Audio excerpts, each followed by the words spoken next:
ဒီကိုမောင်နှမများအားလုံးစိတ်ချမ်းသာခြင်းကိုယ်ဤကျန်းမာခြင်းနဲ့ပြည့်စုံကြပါစေလို့ဥစ္စာပနာမှာနှုတ်ခွန်းဆက်လိုက်ရပါတယ်ရှင်။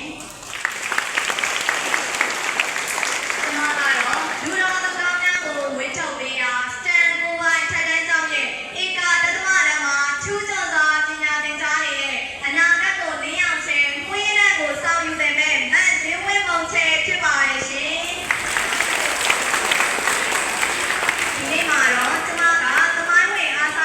ဖြစ်ပေါ်လာရပုံကိုအခြေခံပြီးအဲ့ဒီနေ့ကရရှိခဲ့တဲ့သင်ခန်းစာတွေကိုအားလုံးသိအောင်စိတ်ဝင်စားပွဲဟောပြောတင်ပြပေးသွားမှာမို့နာတော်တာဆင်နေကြဖို့အထူးမြတ်တာရက်ခံအပ်ပါတယ်ရှင်။ကျွန်မကမနေ့ကအကျိုးဟောပြောပွဲမှာပါဝင်ရှင်ပြန်ခဲ့ပြီးရွေးချယ်ခြင်းခံခဲ့ရတာမို့ဒီနေ့အားလုံးရဲ့ရှိမှာတစ်ဖက်ပြန်လည်းဟောပြောပြနိုင်တာဖြစ်တဲ့အတွက်အဲ့ဒီနေ့ကအမှတ်ပေးအကဲဖြတ်ပေးကြပါတော့ဒိုင်လူကြီးများအားလည်းကျေးဇူးတင်ရှိပါကြောင်းပြောကြားလိုပါတယ်။ပထမဦးစွာအာစာနီဆိုတဲ့ဝေါ်ဟာရကပါဠိစကားအာစာနီယကနေဆင်းသက်လာတာဖြစ်ပြီးရဲရင်ထက်မြက်သူတတိရှိသူအများအကျိုးဆောင်သူလို့အဓိပ္ပာယ်ရပါတယ်။အာစာနီတွေကမိမိကိုယ်ကိုအလောင်းကျွမ်းခံပြီးအများကိုအလေးပေးခဲ့ကြတဲ့နေမင်းကြီးလိုလူစားမျိုးတွေဖြစ်ကြပါတယ်။သူတို့တွေဟာသမိုင်းမှာမှတ်ကြောက်တင်ခံရတဲ့နာမည်အချို့တွေမဟုတ်ဘဲကျမတို့နောက်လာတဲ့မျိုးဆက်တဲ့လူငယ်တွေကိုတာဝန်ယူစိတ်ရှိအောင်လမ်းပြပေးခဲ့ကြတဲ့ဒီပြတိုက်တွေပဲဖြစ်ကြပါတယ်။ကျမတို့တွေခုလိုမိမိနိုင်ငံမိမိရေမြေမှာလွတ်လပ်စွာနေထိုင်နိုင်အောင်အင်္ဂလိပ်ကိုလိုနီလက်အောက်မှာတည်းနဲ့ဖက်စစ်ဂျပန်တို့လက်အောက်မှာတည်းနဲ့ကြားရောက်ခဲ့ရှာတဲ့မြန်မာနိုင်ငံကြီးကိုဗိုလ်ချုပ်အောင်ဆန်းတဲ့ကအာစာနီခေါင်းဆောင်ကြီးတွေကသူတို့ရဲ့အသက်နဲ့အောင်ရှင်းလို့ကျုံဘဝကနေဆွဲထုတ်ပေးပြီးလွတ်လပ်ရေးအလင်းရောက်ပြန်ရအောင်ဆွမ်းဆောင်ပေးခဲ့ကြတဲ့သူရဲကောင်းကြီးတွေပဲဖြစ်ကြပါတယ်။အဲဒီလိုဆွမ်းဆောင်ပေးနေတဲ့အချိန်တော်အတွင်းမှာပဲ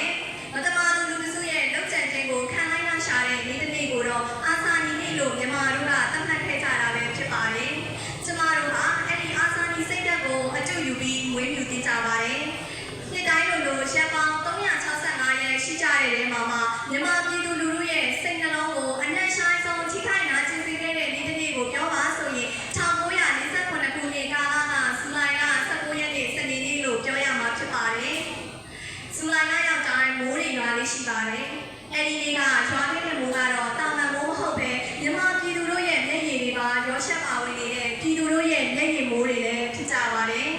။အဲဒီနေ့ကဆိုရင်ရန်ကုန်မြို့တခွင်ကမှိုင်းမြို့ဆိုင်နေပြီးမိုးသားတိတ်လေးတွေနဲ့ပြည့်နေနေတာမိုးကဆဲသွားတယ်လို့မရှိပဲနမိတ်တစ်ခုကိုပြနေတဲ့အလားခက်ဆွေဆွေနဲ့ရွာတော်လို့နေခဲ့ပါတယ်။အဲဒီလိုတိုင်းရှိခွင်မှောင်မိုင်းနေတဲ့ကြားတွေကမှဗိုလ်ချုပ်အောင်ဆန်းကမနက်10:15မိနစ်မှာဝင်ကြီးတွေကိုဥဆောင်လို့အတွင်းဝင်ရုံခမ်းမအတွင်းမှာအစည်းအဝေးကျင်းပနေခဲ့ပါတယ်။အဲဒီအချိန်မြန်မာစံတော်ချိန်မနက်10:38မိနစ်မှာတော့ဘလုံးဥဆောင်ခိုင်းစေတဲ့တနက်သမားတစုဟာအဲ့ဒီအတွင်းဝင်ရုံအတွင်းကိုဝင်ရောက်ပြီးဗိုလ်ချုပ်အောင်ဆန်းနဲ့တကွအာစာနီခေါင်းဆောင်ကြီးတွေကိုစက်တနက်တွေနဲ့ပစ်ခတ်လို့လုပ်ကြံခဲ့ကြပါတယ်။အဲ့ဒီလိုဖြစ်ရကနေဗိုလ်ချုပ်အောင်ဆန်းဥပဝင်တီတို့ဥပချိုတခင်မြမန်းပါခိုင်မိုင်းဖို့စော်ပါကြီးဆက်ဆံထွန်းအတွင်းဝင် ICS ဦးအောင်မောင်ဦးရာဆန်းနဲ့သူ့ရဲ့တပ်တော်ဆောင်ရဲဘော်ကိုထွေးတို့ဟာအဲ့ဒီမတမာသူလူစုရဲ့လုပ်ကြံခြင်းကြောင့်တိုင်းပြည်အတွက်အသက်ကိုပူဇော်ပြီးပြန်လမ်းမရှိတဲ့နောက်ဆုံးခရီးကိုမနှုတ်ဆက်ပဲထွက်ခွာသွားခဲ့ကြရပါတယ်။အဲ့ဒီဖြစ်ရပ်ကနေကျမတို့သိရတာဒီလူဆိုတာမမြဲပါဘူး။ကိုယ်တော်လည်းမဆန့်ခင်ဆန့်တော်လည်းမကွေးခင်အချိန်မရွေးသိဆုံးသွားနိုင်ပါတယ်။ဒါကြောင့်မို့ကျမတို့ဟာအသက်ရှင်နေစဉ်အတော်အတွင်းမှာအသက်ကြီးလို့ဒီအသက်ငယ်လို့ဒီဆိုပြီးဗဒါနာမထားပဲကျမတို့ရှင်းလင်းနေစဉ်ကာလအတွင်းနိုင်ငံတော်အတွက်မိမိလုပ်နိုင်တဲ့အရာတွေမိမိတာဝန်တွေအများအကျိုးတဲ့လူမှုတိုင်းဝိုင်းအတွက်အားလုံးအတွက်ကိုလှုပ်ဆောင်ပေးပြီးနိုင်ငံအကျိုးကိုဆောင်နိုင်သူတွေဖြစ်အောင်ကြိုးစားသင့်ပါတယ်။ဗိုလ်ချုပ်အောင်ဆန်းနဲ့တကွအာစာနီခေါင်းဆောင်ကြီးတွေဟာဆိုရင်လည်းသူတို့ရဲ့တာဝန်ကိုအသက်ချက်ကိုတန်ဖိုးထားခဲ့ကြတဲ့အတွက်အခုချိန်ထိအောင်ပြည်သူလူထုရဲ့အောက်မေ့တန်းတာခြင်းကိုခံယူကြရတာပဲဖြစ်ပါတယ်။ဒီနေ့မှာဖြစ်ကျမတို့ကနိုင်ငံအကျိုးဆောင်ဖို့အတွက်လက်နက်ဆွဲကိုင်တော်လှန်တိုက်ပွဲဝင်နေစရာမလိုပါဘူး။ကျမတို့ကျောင်းသားကျောင်းသူတွေဟာကိုယ့်ရဲ့တာဝန်ကိုကျေပွန်ရမယ်။ယူသားရမယ်။ပညာကိုစူးစမ်းသင်ယူပြီးအနာဂတ်နိုင်ငံတော်အတွက်တန်ဖိုးရှိတဲ့လူတွေဖြစ်အောင်စူးစမ်းခြင်းဟာလည်းနိုင်ငံအကျိုးကိုဆောင်နေတာပဲဖြစ်ပါတယ်။အဲဒီအာစာနီခေါင်းဆောင်ကြီးတွေကိုလှုပ်ကြံခဲ့တဲ့သူဟာဂလုံးဦးဆောင်ဆိုတဲ့မြန်မာလူမျိုးတစ်ယောက်ဖြစ်လို့နေခဲ့ပါတယ်